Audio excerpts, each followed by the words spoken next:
All right. So I asked you guys a couple months ago to send me some questions on Instagram, and I got so many. So I'm just going to cherry pick whichever ones catch my eye. I'm going to answer them. And if you have any more questions, leave them in the comments. And then that way, next time I can answer those. So the first question I'm going to start with is, what do you do with people who don't get the hint that you no longer want them around? Tell them. Stop hinting that you don't want them around. Be honest with people. I have personally been in the position where I didn't get the hint, but it's not because I was stupid or naive or dumb. It was because I needed to hear certain words. I needed to see certain actions. As long as you were nice to me, there was no reason for me to think that you don't want me around. And I'm talking about when I was a teenager, maybe when I was in my early 20s.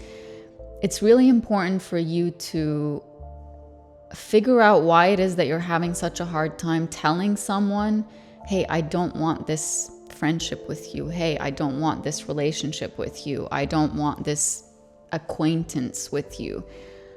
I think it's better that you spend time with the people that are in your circle, and I do the same. It's very tough to say the words, but how much tougher is it to not say them, and then you sit there and you suffer in silence, and the other person is also suffering in silence too. So as hard as it is to just say it out loud, just say it. Stop hinting. Be honest with yourself and with the people in your life, and just be done with it. That's my answer to that question. The second question is it normal, even though you knew they never made you happy, that it was about them most? Okay.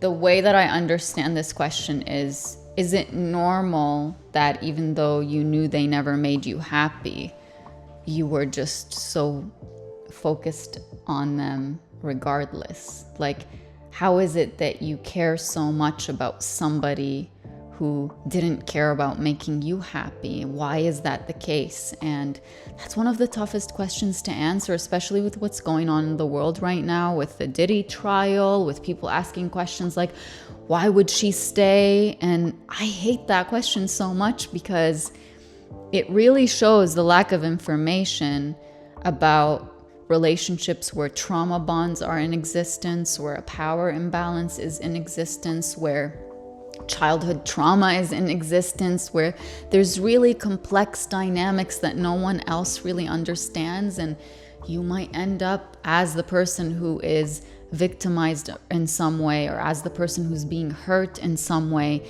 You might end up carrying all that shame, saying, why am I continuing to give to someone who could care less about me? Why would I continue to expend all this energy and all this love and all this care on someone who would probably make anyone else in the world happy except for me?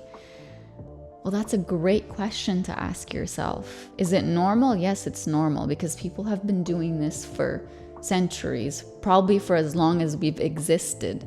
There's nothing inherently flawed with doing that, as in, it's not just you. So many people end up doing that, and to me, that's just a symptom. It's just a symptom that there is a deeper issue that needs to be resolved.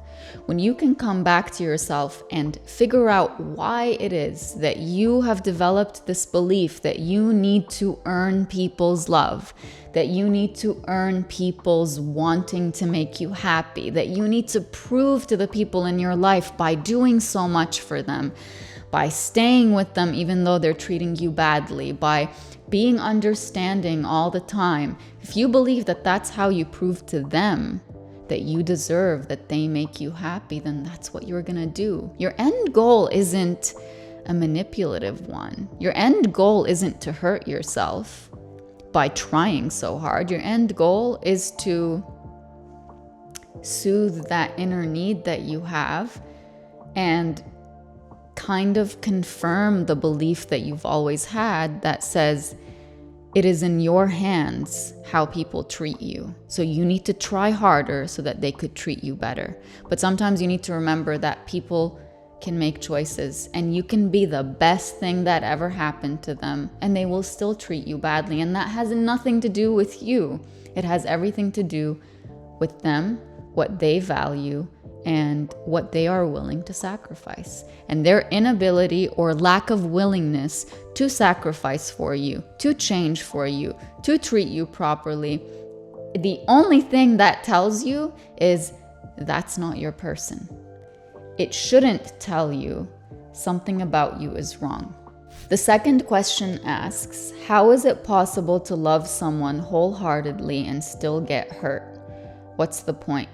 When you open yourself up to love, you absolutely have to open yourself up to hurt, because they take the same pathway, and that pathway is to be vulnerable, to be open about yourself, to show all the parts of you that you are so afraid and terrified that, oh, if they see that, they're not gonna love me, or they're gonna think something is wrong with me. The same path to love is the path to pain, because think about it this way. If somebody you love walked away from you and it didn't hurt you, what does that say about how genuine you were with your love for them? If their walking away didn't hurt you, or you walking away from them because you had to for some reason didn't hurt you, it means they never meant anything to you. There's a really powerful part in Welcome Home where I say it hurts because they meant something to you. It hurts because you believed them. It hurts because you saw a future with them, because you believed in them, because you had all of this investment with them, and all of a sudden they walk away, and all of that, those hopes and dreams and everything that you envisioned with them, where do you lay that to rest? Where does it go? It doesn't just go because you're like, oh, they walked away, therefore I'm not going to be in pain. Life doesn't work that way, and love doesn't work that way. In order for you to make 100% sure that if you love someone wholeheartedly, that they're not going to hurt you, the only thing you can do is stop yourself from ever getting to know anyone. And is that something that you really want? Do you want fear to stand in the way of you actually forming a genuine connection with someone? And maybe that's a survival mechanism that you can use for a few months, for a couple of years, for however long you need in order for you to recalibrate your understanding of who you are and what it is that you want in a person. And then you can start putting yourself out there. But don't let the fear of being hurt stop you from the beautiful possibility that you could find the right person for you. So what's the point of trying and falling in love and then potentially being in pain? The point is life. The point is love. The point is you will end up getting somebody who genuinely cares about you, somebody who wouldn't hurt you in that way. And even if they do walk away from you for unforeseen reasons, you know deep down that you learned something about yourself during that journey, and about what you want in others, and about what you deserve, and about what your end goal in life is, and what things you enjoy and don't enjoy. So that's the point. Is it worth it for you?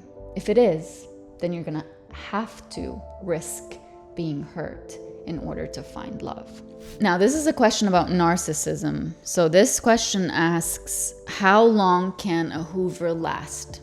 I'm gonna start this by saying what a Hoover is. So it's when you break up with a narcissist, or they break up with you, however the relationship ends, they try to suck you back in. Hoover is just, it's like a vacuum for those who don't know. They try to suck you back in, and they can do it either by, randomly calling you and saying, oh, I called you by mistake, or sending you a picture of something that they knew you would like or enjoy. They kind of test you to see if you will take the bait and take them back. And the whole purpose of the Hoover is for them to continue to feel like they have some kind of power over you. I know a lot of people feel very They take the bait and they think, oh yeah, I'm the best thing that ever happened to that person. That's why they're coming back to get me. But the truth is their intention never was about how they feel about you, and they want you back in their life because you are such an incredible person. It's because what you had to offer them is of so much value for them, and they want to make sure that they still have access to it. That's it. The faster you understand that, the easier your life will be, and the easier it will be for you to say, I'm not going to take the bait. You'll be able to recognize it. So how long does a Hoover last? As long as it takes to get you back, or as long as it takes for them to know that they still have access to you. That's it. It could take years, and you will notice, and you will hear so many people tell you this story. They tried so hard to get me back, and the moment I went back, everything went back to the way it was, or even worse. Their goal was never to fix anything. Their goal was just to maintain the control and access that they have to you. So who cares about how long that Hoover lasts? Hopefully you just won't take the bait. How do you remember the light when life constantly throws obstacles your way? This is how you're going to remember the light, because you're looking for that light everywhere outside of you. You're looking for hope. You're looking for something different, something to come into your life, someone to come into your life to show you that all of this was worth it. The light is inside of you. The light that you are looking for, the hope that you are looking for, is inside of you. You genuinely have everything you need. You are everything that you need in order for you to move forward in your life. Do we need people? Absolutely we do. But the first person we need is ourselves. Your light is inside of you. When you feel like the whole world around you is dark, and every day something different happens that just brings you down even more, you need to understand that the only reason you're getting through it is the light that you have within. There is something about you that's carrying you through. There is something about you when you feel like you're drowning in that dark ocean that's bringing you to the surface so that you could survive. That's your inner light, your inner wisdom, your inner knowing that tells you what you need to do. Start trusting yourself. And stop waiting for an external person, factor, life circumstance to come and change that for you. I don't want to sound like all these other people that you hear speaking where they just tell you it's all in your head and you can really change it. That's not what I mean at all. When I say your light is inside of you, I'm speaking 100% truth to the darkness that you are going through. Because you wouldn't be going through it if you didn't have that light emitting from within you. And that light it's who you are. It's your character. It's your genuineness. It's your pure heart. It's your wanting to get through the hard times. It's your wanting the best for the people around you. It's your honesty, your loyalty. You already have all of that within you. So that's your reminder of where that light is and how to see that light. Now it's your responsibility to actually allow that light to guide you. Allow yourself. This is why I said trust yourself. Allow yourself to make the decisions you know you need to make to get out of that darkness. Because I'm guessing that you are so trapped either by your beliefs or the beliefs of those around you, and you're so scared of actually doing what you know is the right thing. You feel trapped. Break those chains and decide that the number one person you are going to trust in your life is you. Is it normal to still have feelings for someone who you have spent 47 years with? Whoever tells you that something is wrong with you for grieving a loss that lasted for that long, it doesn't understand anything about life or emotions. 47 years is a whole lifetime to spend with someone. And I would be shocked if a person just moved on within a few months or a year after that, because again, What would it say about you as a person if after 47 years with someone, you didn't feel that pain of them not being there anymore? Even if they weren't good to you, they were still a fundamental part of your life. You made decisions together. You built a life together. You had dreams for the future together. You thought you would grow old and die together. You thought that you would go on that trip and celebrate that thing. And you had all these things in mind. And all of a sudden they come to an end and it's all poof, gone. That's a huge loss. That leaves a huge hole. People suffer after a few months in a relationship or a few years, let alone 47 years. It is not just normal. It is, I think, necessary for you to hurt losing someone who you spent 47 years with. So take your time, be gentle with yourself, and who cares how fast they moved on? You focus on your journey, because the level of pain you experience after an ending like that, it's a reflection of who you are and how much you loved and how much you trusted. So be proud of that.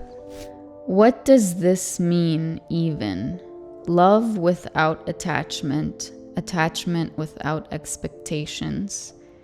Isn't that selfish?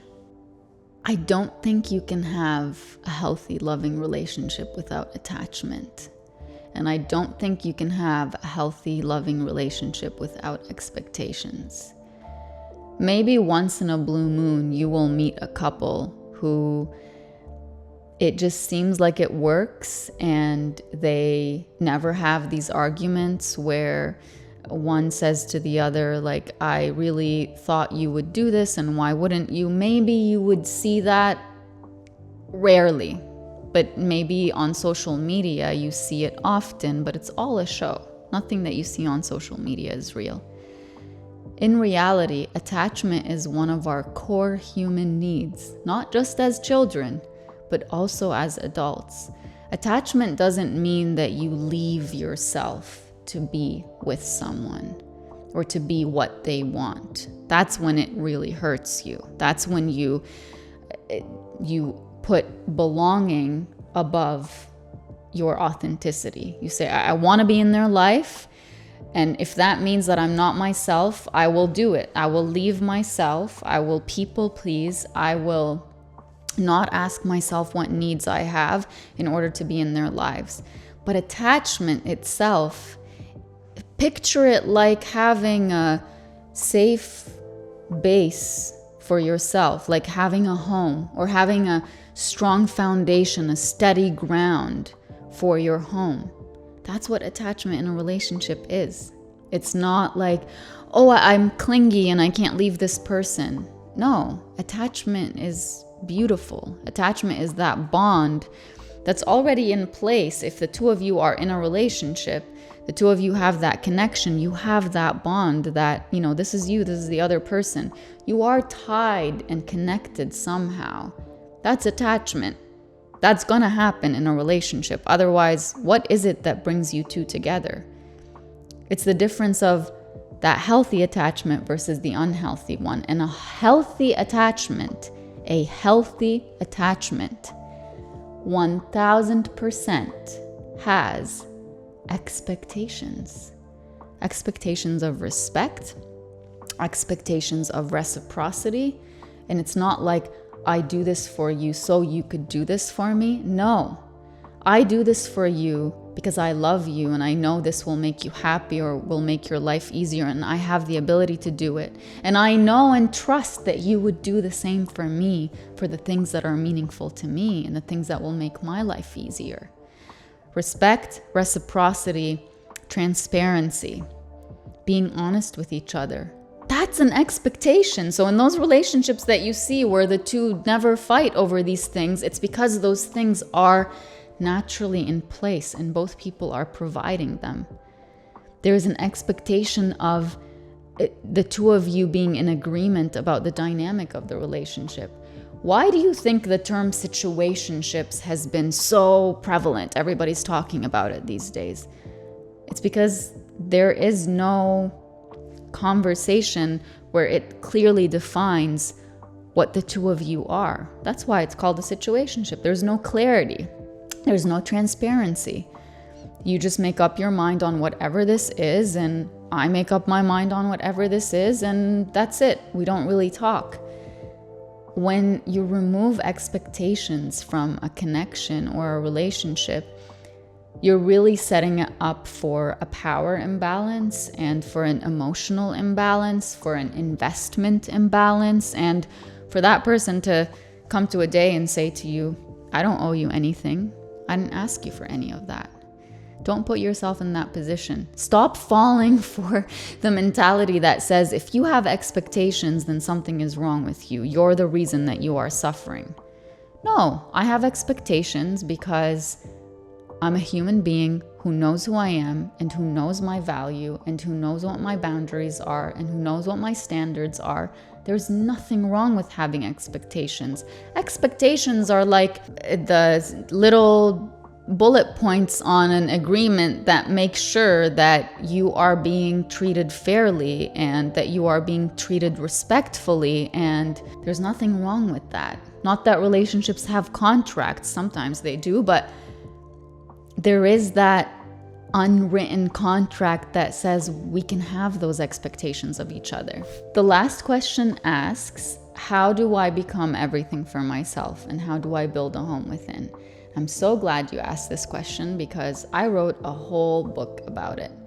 Because my biggest struggle throughout my life was feeling like I was homeless emotionally. Like I didn't feel like there was a place or a person I could go to since I was a little kid where I could just say what I was going through and express my feelings. I always felt like I had to carry that responsibility myself, and I felt like something was wrong with me. And I realized with time that the biggest mistake that we make is that we build our homes in other people. We search for that validation in them. Like, someone loves me, therefore I'm worthy of being loved.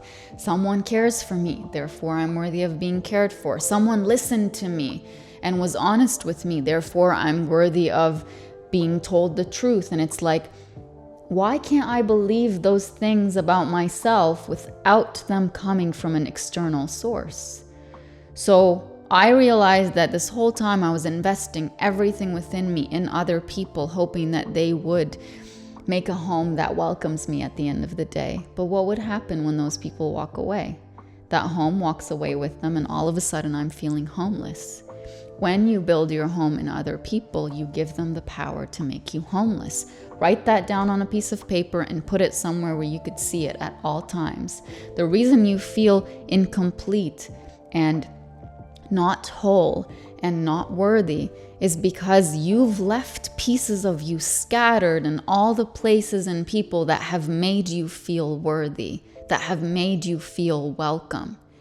You can call that energy back from them, or in simpler words, remember that if you were able to give so much to so many people and things in your life, what's the common denominator? It's you. You are the source of what you've given over the years. Even though they took it and walked away with it, you are the source. And the source never runs out. If you could create it once and give it to someone, whether it's love, whether it's loyalty, whether it's money, whether it's investment, emotionally, financially, whatever it is, you can create it again. And instead of giving it to someone else in hopes that they will create that welcoming space for you, you give it back to yourself. So I wrote a whole book about this so that by the end of the book, you could tell yourself, welcome home. And I want you to read that book because I've prescribed the best way to visualize it is, we always say like, I'm building a home within myself, but I actually walk you through what that home looks like. How do you build a steady foundation of self-acceptance and self-awareness so that your home is never shaky based on who's in your life and how they're treating you? What does the self-love room look like in your home? And what does the forgiveness room look like in your home? And what does the compassion room and clarity room and surrender room, where you feel all your feelings, what do they look like? What does your dream garden outside look like? So I think it will do a billion times better job than this 3-4 minute answer that I gave you, and it will give you a comprehensive roadmap for how you can start from where you are right now to get to a place where you are fully and wholly with yourself. I hope this helps.